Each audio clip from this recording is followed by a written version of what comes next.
Guys, Meenu here. कैसे हैं आप सब? एक्चुअली कल मैंने वीडियो नहीं बनाई तो मेरे बहुत सारे फ्रेंड्स ने कॉल कर करके पूछा कि क्या बात हो गई, आर यू ऑल राइट? आज कोई लिंक नहीं भेजा, आज कोई वीडियो नहीं भेजी। कल एक्चुअली मेरी थोड़ी सी तबीयत ख़राब थी गाइस, तो इसीलिए मैंने वीडियो नहीं बनाई है। बट आज ऑल ओके। सो आज एक और वीडियो के साथ आपके सामने है मीनू। पहली बात तो ये गाइस कि आप जो मुझे इतना प्यार, इतना सपोर्ट कर रहे हो इसमें, इन सब चीज़ों में, यूट्यूब पर चैनल जब से मैंने बनाया है, मेरे इवन इतने पुराने फ्रेंड्स तक के भी मुझे कॉल्स वगैरह सब कुछ कि वाह यार, keep it up. So thank you so much guys.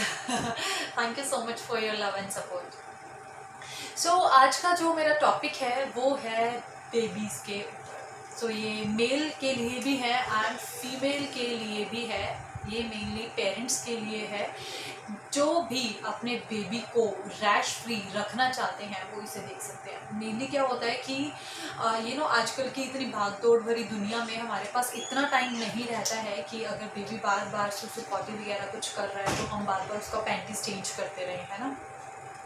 And आजकल की जो मदर्स होती हैं वो इतना प्रेफर भी नहीं करती हैं कि हम बार बार बच्चे के सुसु पॉटी के अंदर ही उलझे रहें सारा ही दिन। कभी वो ये कर रहा है तो साफ करें ये, या फिर, है ना।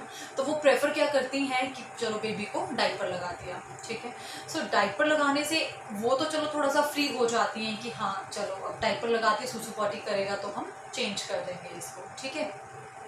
बट प्रॉब्लम कहाँ पर आनी स्टार्ट होती है तब कि जब बेबी को हम ऐसे ही डाइपर लगा देते हैं और उसके बाद उसे हो जाते हैं रैशेस। फिर बेबी इतना पेन में होता है, एक तो वो सारा दिन आप खुद भी इरिटेट रहेगा और वो आपको भी इरिटेट कर कर रखेगा। इससे सबसे बड़ा दुख एक तो बच्चे को होता है और दूसरा होता है माँ को। वो भी क्यों ना कि 9 महीने जिस बच्चे को अपने पेट में हमने रखा है, अपने खून से उसको सींचा है, तो हम ऐसे कैसे उसको इतनी छोटी सी उम्र में इतना दर्द उसे कैसे दे सकते हैं। अगर हमारी बॉडी में भी कहीं पर रैश हो जाए, हमसे उस रैश पर हाथ टच तक भी नहीं किया जाता, तो वो तो एक न्यू बॉर्न बेबी या फिर 1 ईयर या फिर 2 ईयर तक के लास्ट बेबी को हम डाइपर्स यूज़ करके रखते हैं। बट स्टिल वो फिर भी इतने छोटे से, इतना कोमल, इतना नाजुक बच्चा इतने रैशेस को कैसे झेलता होगा। इसके लिए क्या होता है कि अगर हम डॉक्टर्स के पास जाते हैं, डॉक्टर सजेस्ट करते हैं कि आप बेबीज़ को डाइपर डालते ही क्यों हो, है ना।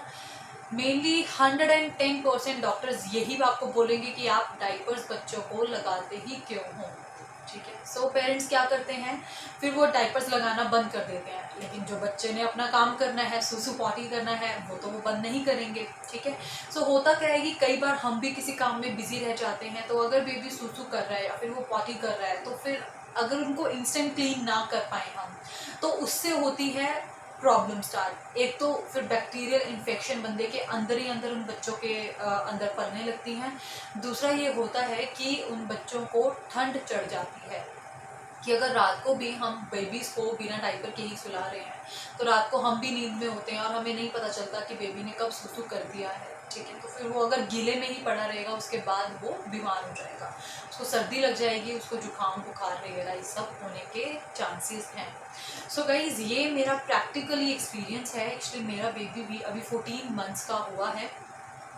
फ्रॉम डे वन से हमने उसको कुछ मतलब पैंटी वैंटी नहीं डाला, हमने कुछ लंगोट उसको नहीं डाला। डे 1 से I am using diaper and उसका आज तक टचवुड सिर्फ और सिर्फ मतलब उसको 2 बार रैशेज हुए हैं। And I am very much sure कि उसको जस्ट 2 टाइम्स रैश हुए हैं।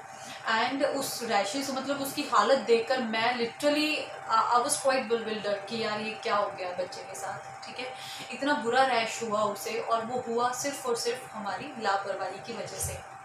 चलो ठीक है, हमने बेबी को डाइपर लगाया हुआ है तो कोई बात नहीं है, डाइपर हमने इसे लगाया हुआ है, थोड़ी देर बाद इसे चेंज कर देंगे, कौन सा कहीं बाहर कुछ गंदा ये करने लगा है। बट नहीं गाइस, ये अगर डाइपर में बच्चे को रैशेस हो रहे हैं, ये सबसे बड़ी लापरवाही पेरेंट्स की वजह से है कि बच्चे को डाइपर ये रैशेस हो गए हैं। अगर आपका बच्चा, आप डाइपर उसे यूज़ करवा रहे हो, उसमें वो सूसू या फिर पॉटी, अगर सूसू करता है तो आप इजीली एक डाइपर को 5 to 6 आवर्स चला सकते हो। बट अगर बेबी ने पॉटी कर दिया है तो आपको इंस्टेंटली उसको क्लीन करना ही करना है, अगर आप चाहते हो कि आपका बेबी लाइफ टाइम के लिए बिल्कुल ऐसी इस तरह की कोई भी उसको प्रॉब्लम ना हो।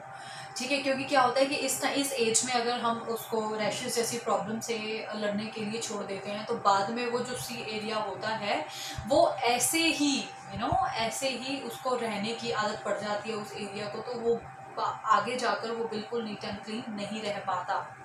ठीक है। और दूसरी बात ये है कि जैसे न्यू बॉर्न जो बेबीज़ होते हैं, हम सोचते हैं कि नहीं बच्चे को पानी नहीं लगाना, या फिर हम क्या करते हैं कि टिश्यू पेपर से ही उनको क्लीन कर देते हैं। तो भाई कितना मर्जी टिश्यू पेपर यूज़ कर लो, कितना मर्जी आप लिक्विड टिश्यू पेपर यूज़ कर लो, बट जब तक आप उसको वाटर से वॉश नहीं कर रहे हो तब तक वो क्लीन नहीं होगा। ठीक है।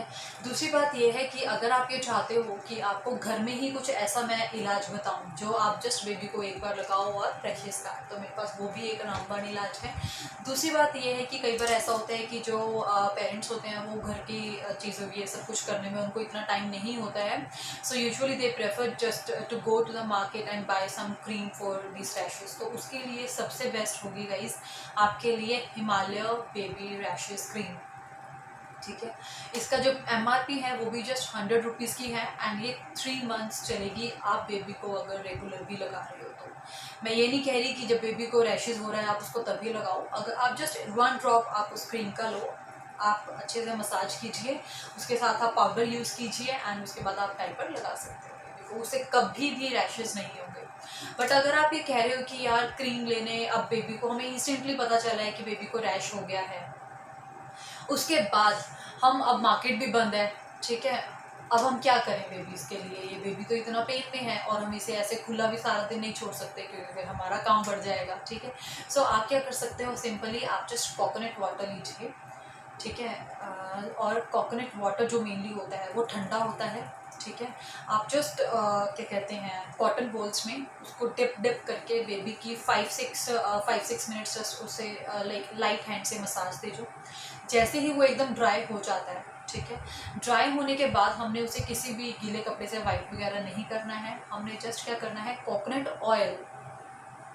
ऑयल लीजिए। ठीक है। कोकोनट ऑयल आपने हल्का सा गुनगुना करना है। ठीक है। हल्का सा बिल्कुल निवाया निवाया करना है, और उसके बाद आप जितने भी अफेक्टेड एरिया हैं आराम से उस पर मसाज कर दो। ठीक है। जैसे ही मसाज कर दिया है आपने, साथ के साथ ही आप उस पर पाउडर स्प्रिंकल कर दो। ठीक है। पाउडर को इतने अच्छे से स्किन के अंदर बिठा दो आप, ताकि ना कुछ भी लिक्विड जाए, अगर कुछ भी बच्चा सूसू वगैरह भी कर रहा है तो वो साथ के साथ ही फिसल कर डायपर में चला जाएगा। ठीक है। एंड आप इसको ट्राई कर देखो, 3 to 4 आवर्स में कितने मर्जी गंदे रैशेस पड़ रखे हो बच्चे को, सब साफ। ये मैंने प्रैक्टिकली अपने खुद के बेबी पर ट्राई कर देखा हुआ है, इसलिए मैं ये आपको गारंटी के साथ बोल रही हूँ। अगर आपके पास कुछ और चीज़ नहीं है, आप मार्केट जाने का आपको टाइम नहीं है, अगर आपके पास कोकोनट वाटर भी नहीं है घर में अवेलेबल, तो आप जस्ट अच्छी तरह से बेबी के उस एरिया को क्लीन कीजिए। ठीक है। क्लीन करने के बाद आप उस पर कोकोनट ऑयल की अच्छे से एकदम हाथ भर भर कर मसाज कर दो।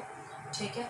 और उसके बाद जब कोकोनट ऑयल बिल्कुल अच्छी तरह से स्किन पर जमाना नहीं है, वरना बेबी को बहुत पेन होगा, जस्ट पाउडर उस पर लगाइए एंड बेबी को आप डायपर डाल सकते हो, या बेबी को 1-आधा घंटा आप खुला छोड़ सकते हो, और देखिए साथ के साथ ही एकदम बिल्कुल ठीक हो जाएंगे डायपर रैशेस बेबी को। सो अगर आपको इस वीडियो में थोड़ा सा भी दम लगा हो, आपको आप प्रैक्टिकली यूज़ कर देखिए, एंड आपको 110% रिजल्ट मिलेगा ही मिलेगा।